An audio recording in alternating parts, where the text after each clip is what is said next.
Hi,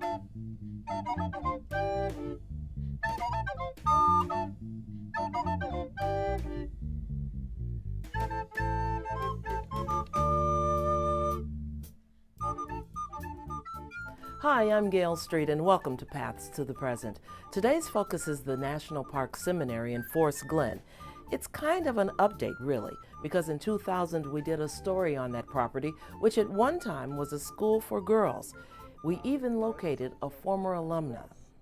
And of course the campus was very lovely and beautifully kept, and you could walk over these covered walkways, or there were roses growing on trellises, and it was very, very pretty campus to walk around.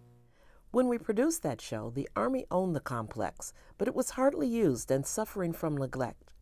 The buildings were in such bad shape, our cameras couldn't even go inside. But today, that has all changed. Since 2004, a private developer, the Alexander Company, has been restoring this treasure. So now, 10 years later, Paths to the Present revisits the National Park Seminary, and this time we can visit some of the interior spaces. But first, a little history. A group known as Save Our Seminary, or SOS for short, was vital to this project's success. Formed in 1989, this nonprofit set about to protect NPS, as well as to preserve and share its history. Executive Director Bonnie Rosenthal explains the National Park Seminary actually had 4 distinct lives. The first life was as a hotel, which started in 1887, called Ye Forest Inn, or the Forest Inn. It lasted 7 years. The next life was as National Park Seminary, which is its current name today, which was a private school for young women. That lasted until 1942. It was still active as a school, but was taken over by Walter Reed Army Hospital, and this is their rehabilitation center. The fourth and current life started in 2004 when the property left the hands of the Army and was transferred to a private developer who then turned all of the historic buildings into residential use. SOS continues to be involved. Among other things, they offer monthly tours to the public. In May 2014, Frank Riley led a group around the grounds, sharing stories and pointing out architectural details. This is a copy of the original architectural drawing of the hotel from 1887 that shows the original extent of it. That was the beginning of the hotel. It used to have a wooden porch, but now it's stone, all the way to this corner. There was another tower here that was struck by light, actually knocked over by the wind and not replaced. If the light is just right, you can read Ye Forest Inn. The Army did preserve that. That's the original sign from the hotel of 1887 that's now encased in plastic that was there when from the very beginning. The Forest Glen Improvement Company built the Ye Forest Inn on 200 acres. The plan was to attract guests to the hotel, who would then like the area so much they'd purchase a lot to build a house. The venture was not successful, even after a casino was added. In 1894, the building became a finishing school for girls, with John and Vesta Cassidy at the helm. Over the years, the Cassidys enlarged and enhanced the school, with careful attention to architecture, landscaping, and art.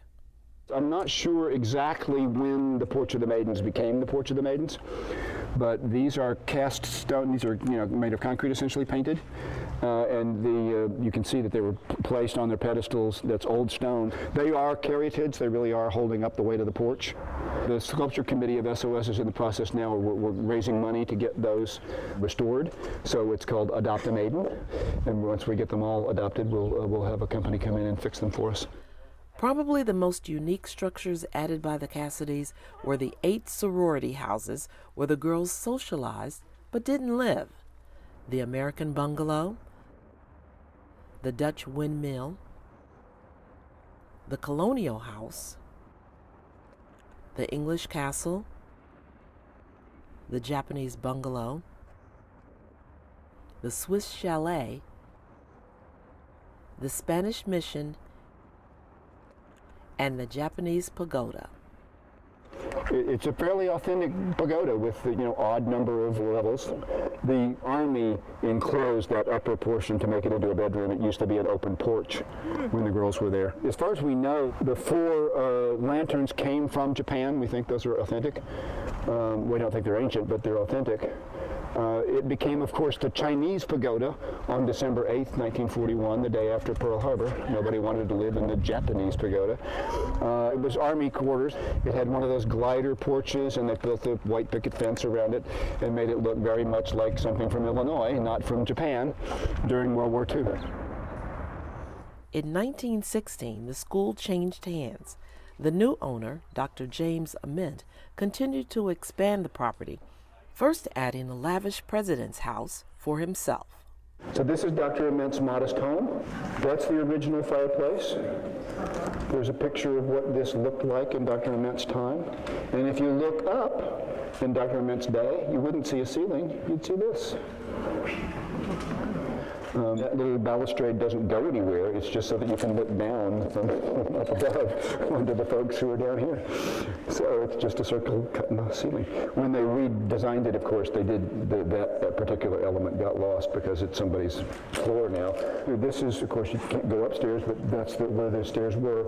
And you'll see something we're quite proud of. One of the members of SOS, her father does this work, so he restored the stained glass windows. Part of that is original stained glass that was here then, and part of it has been reconstructed to look as it did. So the President's House was the first main building that Dr. Ament built. The Cassidys built most of the unusual buildings that we've been looking at. And he had one other neat architectural idea, and we're going to look at that now.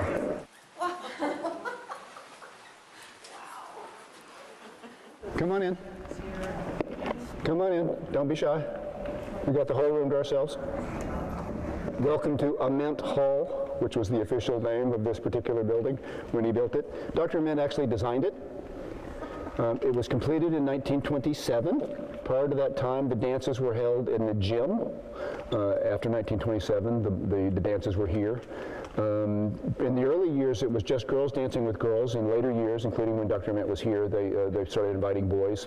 They would come down from the midshipmen from Naval Academy, even from West Point, cadets from West Point, and also guys from Georgetown and some of the other local schools. Everything was chaperoned very heavily. Huge dance for Valentine's Day. Huge dance for George Washington's birthday called the Colonial Ball. My personal favorite, because half of the girls dressed up as Martha, the other half of the girls dressed up as George, and we have wonderful pictures of the George and Martha dancing, 50 couples of George and Martha dancing.